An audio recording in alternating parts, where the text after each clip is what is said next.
na ako may mga hingan. Ako maglaan ng mga hingan sa page 55. 55 alang sa aton nga kalantahan.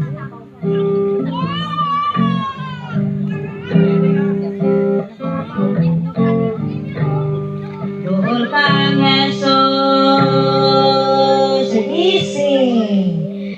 Duhol kang Jesus, adumahin no ka sa belero niya madugo.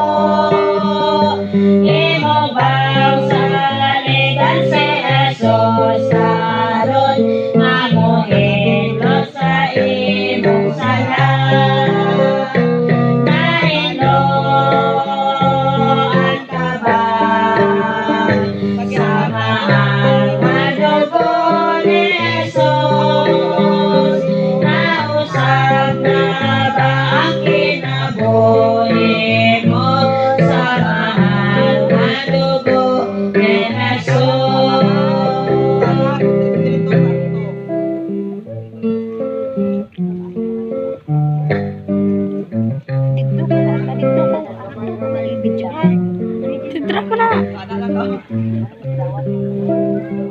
Dos, puyo ba ikaw kanunay kang Kristo na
bautismo. So, ang one dito is dalawa, no? Membership in the church and you are the part in the family of God. So, pamilya ka na sa Ginoo. So, ini nga bautismo is dili siya hampang-hampang lamang, kundi ang bautismo is inulanay nga magsunod sa kabubuton sa Ginoo. And kinahanglan nga magsunod gid sa kabubuton sa Dios. So, ating kuntahan, ating kumustahan, no? There's a welcome here, no? Well, ating kumustahan kay welcome na sila sa pamilya sa Dios. There's a welcome here. There's a welcome here, a welcome. There's a welcome here, hallelujah. There's a welcome here, a welcome here. There's a Christian welcome here. We welcome you, we welcome you, we welcome you. Congrats sa Charity Baptist Church International ug B Kadungo. So, dali na man ang aton nga